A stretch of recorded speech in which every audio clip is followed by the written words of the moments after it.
भारत में जो creative industry है, क्रिएटर्स इकोनॉमी है, उसमें एक नया आयाम आज जुड़ा है। आईआईसीटी का कैंपस मुंबई में आज आरंभ हुआ है। माननीय प्रधानमंत्री श्री नरेंद्र मोदी जी ने मुंबई, जो कि एंटरटेनमेंट कैपिटल है, जो क्रिएटिव इकोनॉमी का एक बहुत बड़ा हब है, ग्लोबल हब है, यहाँ पर आईआईसीटी के लिए 400 करोड़ रुपीस की लागत से नया कैंपस, नया एक इंस्टीट्यूशन बनाने का जो निर्णय लिया, आज उसका फर्स्ट चैप्टर ओपन हुआ एनएफडीसी की इस बिल्डिंग में। आईआईसीटी के लिए फिल्म सिटी में महाराष्ट्र सरकार ने, मैं माननीय मुख्यमंत्री जी को धन्यवाद देना चाहूँगा, बहुत अच्छी एक ज़मीन दी है।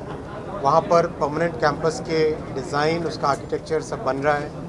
और आज जो चालू हुआ ये एनएफडीसी कैंपस, इसमें इंडस्ट्री के साथ जुड़कर इंडस्ट्री ओरिएंटेड कोर्सेज और फर्स्ट ईयर में ही करीब 300 स्टूडेंट्स और ट्रेनर्स को यहाँ पर कुछ 3 मंथ्स के कोर्सेज, 6 मंथ्स के कोर्सेज, 1 ईयर के कोर्सेज, 2 ईयर के कोर्सेज, इस तरह के बहुत ही इंडस्ट्री ओरिएंटेड कोर्सेज से स्टार्ट करेंगे, क्योंकि बहुत खुशी की बात है कि पहला कैंपस आज चालू हुआ।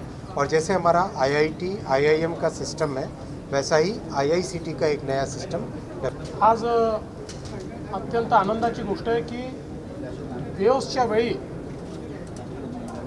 माननीय प्रधानमंत्री मोदीजींच्या नेतृत्वामध्ये माननीय आय&बी मिनिस्टर श्री अश्विनी वैष्णवजींनी जी घोषणा केली होती की मुंबईमध्ये इंडियन इन्स्टिट्यूट ऑफ टेक्नॉलॉजी सारखं Indian institute of creative technology IICT हे सुरू करण्यात येईल।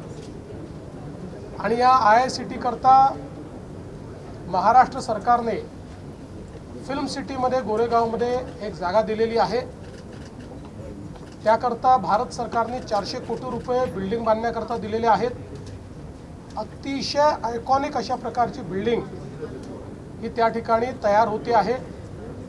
पण 2 वर्ष वाट न पाहता लगेच आयआयसीटी सुरू करण्याकरता या ठिकाणी एक कॅम्पस सुरू करण्यात आलेला आहे आणि आजपासून त्याचे ॲडमिशन्स देखील ओपन झालेले आहेत। रेकॉर्ड वेळेमध्ये आयआयसीटी सारखी आयकॉनिक इन्स्टिट्यूट जी केवळ भारत सरकारची किंवा महाराष्ट्र सरकारची इन्स्टिट्यूट नाही, तर ही क्रिएटर्स इकॉनॉमीची इन्स्टिट्यूट आहे, त्या इंडस्ट्रीची इन्स्टिट्यूट आहे। कारण देशातल्या या क्षेत्रातल्या ज्या सगळ्या नामांकित कंपन्या आहेत त्या सगळ्यांचं कोलॅबोरेशन होऊन आयआयसीटी तयार होते। त्यामुळे ही पहिली इन्स्टिट्यूट आहे की जी इंडस्ट्री पार्टनरशिपमध्ये आणि सगळ्या आयकॉनिक इंडस्ट्रीजला एकत्रित आणणारी आहे। आणि मंत्री महोदयांनी सांगितलं की युनिव्हर्सिटी ऑफ यॉर्क जी आहे त्याच्याही सोबत एक टायअप करण्यात आलेला आहे। त्यामुळे मला असं वाटतं की मुंबई जे देशाचं एंटरटेनमेंट कॅपिटल आहे ते अधोरेखित करण्याकरता भारत सरकारने नेक्स्ट जनरेशन एंटरटेनमेंट जे आहे याच्याकरता जो सगळा ह्यूमन रिसोर्स तयार होणार आहे तो तयार करण्याचं महत्त्वाचं केंद्र म्हणून मुंबईला निवडलं आणि त्याची आज सुरुवात झालेली आहे।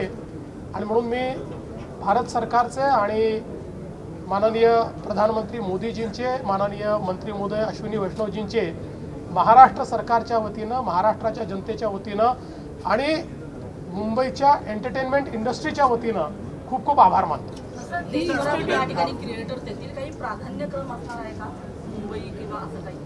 असं आहे की याच्यामध्ये जी काही ॲडमिशनची सिस्टीम कुठल्याही नॅशनल इन्स्टिट्यूटमध्ये असते तशा प्रकारचीच या ठिकाणी सिस्टीम असणार आहे। कारण जसं आयआयटी आहे तसं हे आयआयसीटी आहे, लक्षात ठेवा।